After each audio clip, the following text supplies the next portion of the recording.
based on, you can do the gematria crap. Hi, welcome to my channel.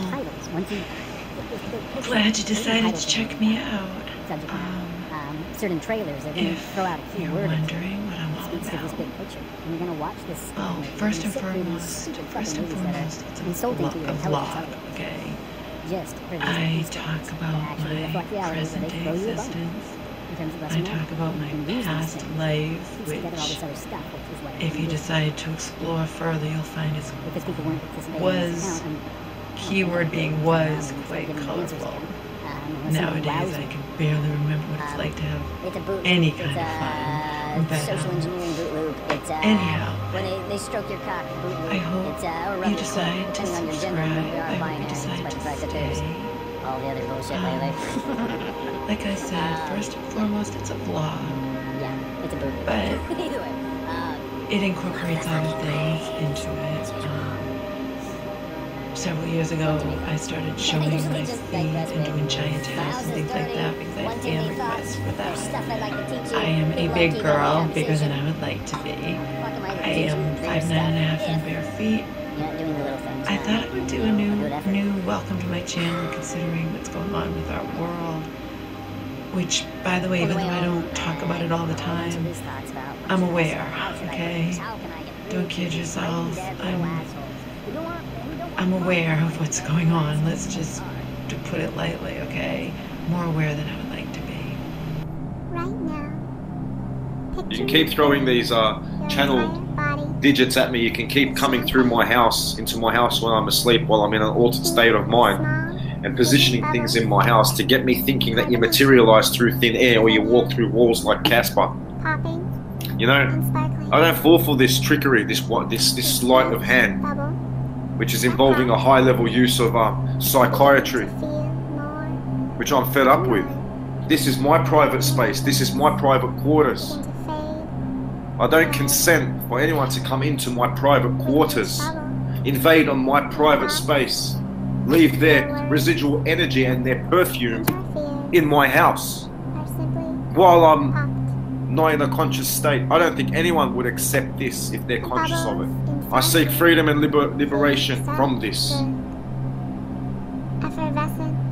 Stop studying me and researching me like some David Attenborough documentary.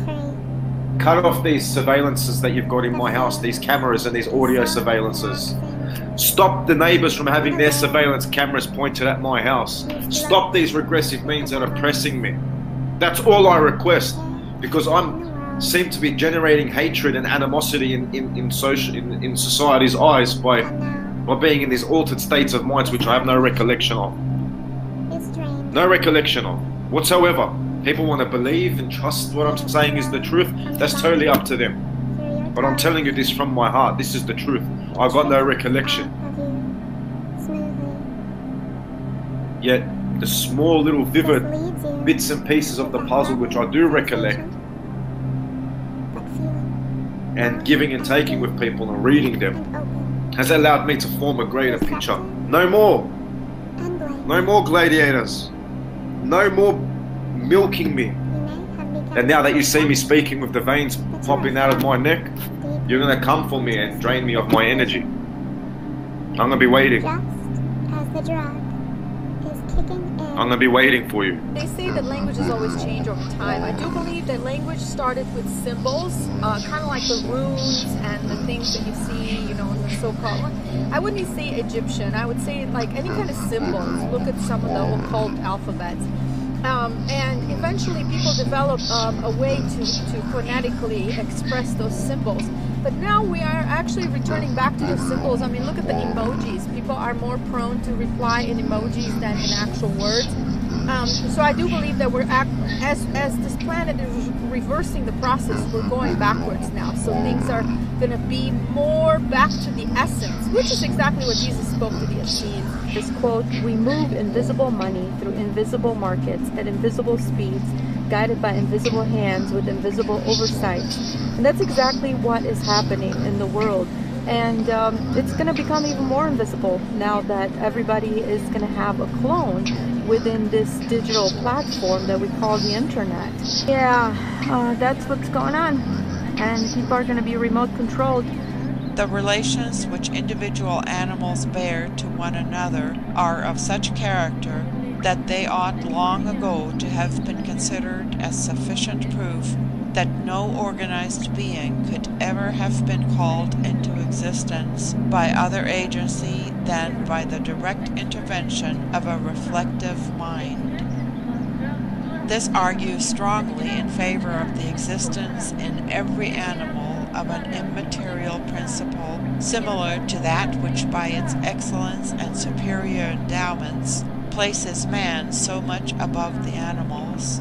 Yet the principle unquestionably exists, and whether it be called sense, reason, or instinct, it presents in the whole range of organized beings a series of phenomena closely linked together, and upon it are based not only the higher manifestations of the mind, but the very permanence of the specific differences which characterize every organism. Most of the arguments in favor of the immortality of man apply equally to the permanency of this principle in other living beings. May I not add that a future life in which man would be deprived of that great source of enjoyment and intellectual and moral improvement which results from the contemplation of the harmonies of an organic world would involve a lamentable loss.